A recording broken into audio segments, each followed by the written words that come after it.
Hi, my name is Rose, or Zombie Rose. Thank you for clicking on my video, my very first video. I really do appreciate that.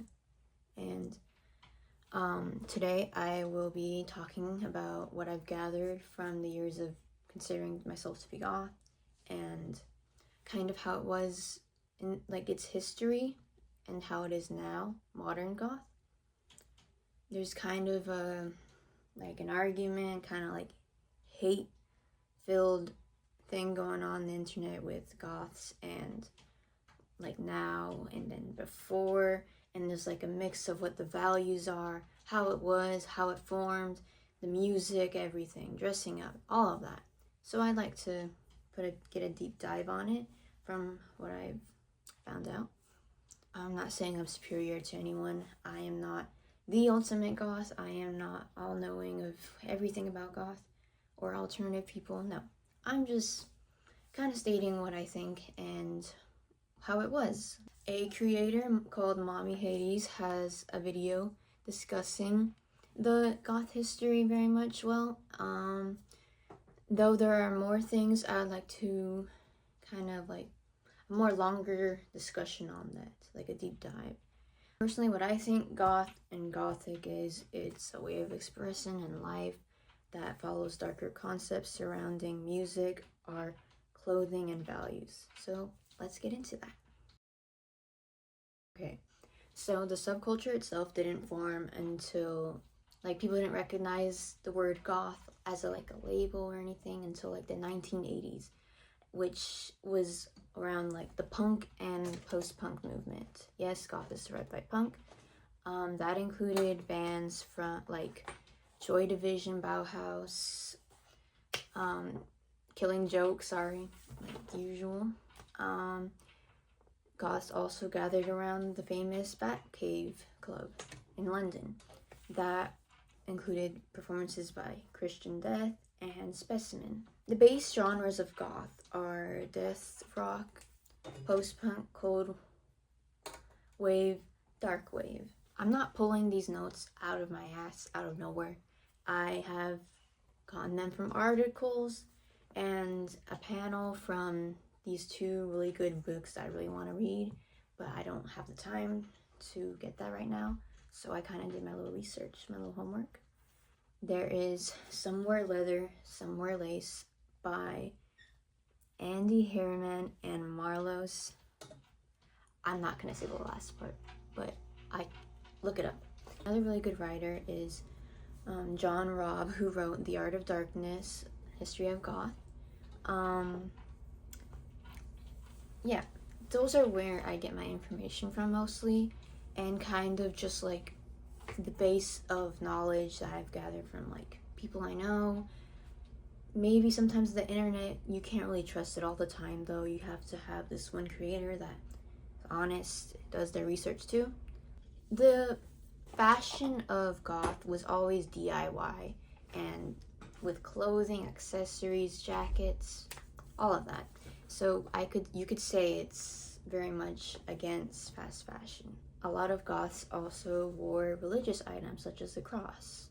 It was more of sometimes a rebellion against religion, or it could also be just the cemetery to appear spooky, because that was an usual hangout area and picture taking area.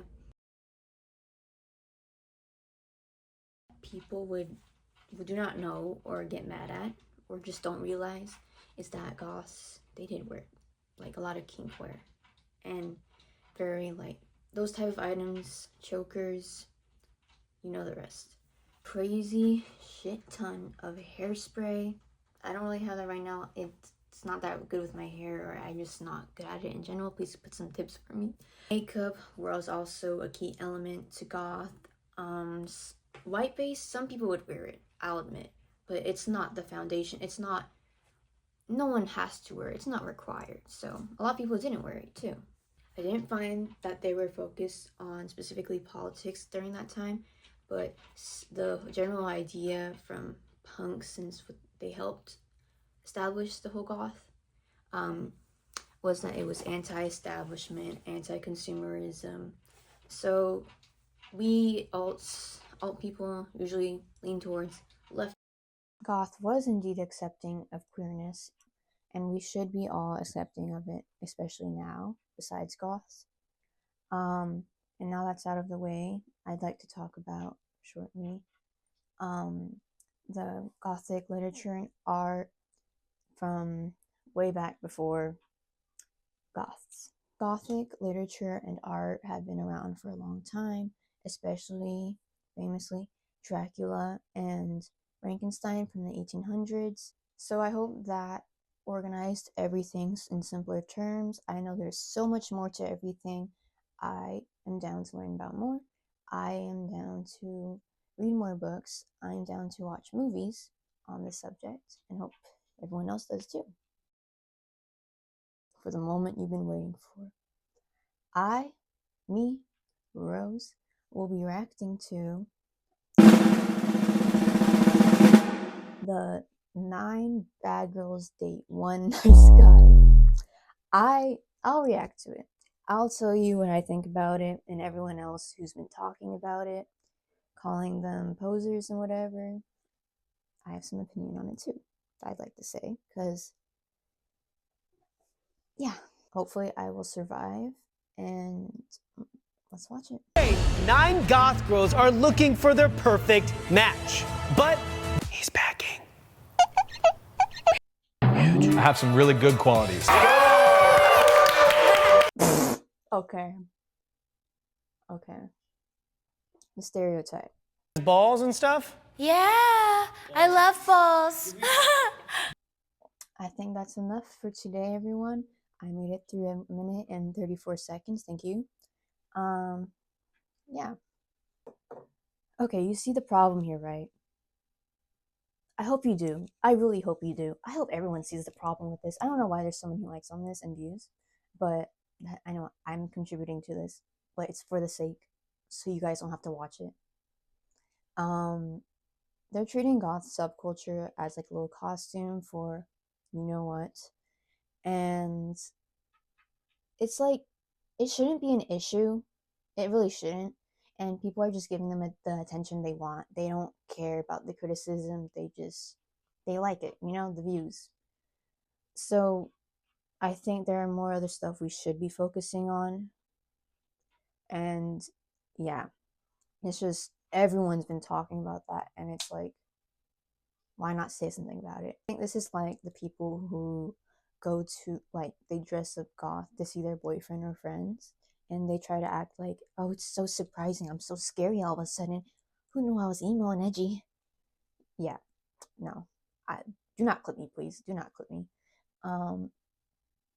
And that one girl, I don't fucking know their names, I know one of them's like Pink something, that's interesting. That one girl though, the short girl, was like, I'm not gonna recreate her voice. Oh, you know what? I will.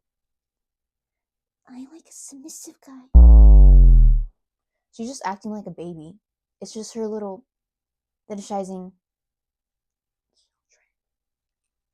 And like, no, her whole act. No, I'm not doing that.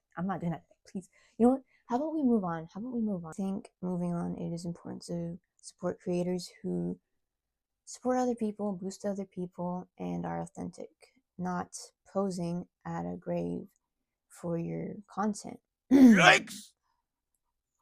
What was it? For poser checking. You should not be going up to people who like something for the purpose to bring them down, or like because they don't know something or whatever, or like for every teeny little thing that you made up in your head, or like just no, you shouldn't be doing that. That shouldn't be your purpose in life. Really, no. Just let people live. I do agree that there are times when people just do it for the aesthetic or just are evil in general. Yeah, no. A lot of things are fast fashion, so it's fully hard to avoid it. I do get it with undergarments, essentials, toothbrush, all that stuff, hygiene. That's fine. You need that. You can't avoid that. You can't just thrift your toothbrush. Over consuming fashion brands that support child labor openly, that support what you put in your drink to cool it, support what's going on in the world that we shouldn't be supporting, and just selling cheap stuff for higher prices, or maybe selling cheap clothes for cheaper prices so you keep coming back. You know what I'm talking about, Sheen. I get it if you're buying one fast fashion thing like Spencer's maybe, or like Zoomies. Okay, I don't like that, but if you buy it, you seriously enjoy maybe wearing Affliction and like wear it all the time. Don't throw it away once it's like done for, like when it's like not trendy anymore or something. Okay, that's fine. You enjoy wearing that. You spent your money on that. That's fine. I'm just saying when it becomes unacceptable. I've seen some videos that go around where it's like hating on people who do more modern goth, like the white base, the corset, the long sleeves, all of that, whatever you include in that, who do heavy contour too.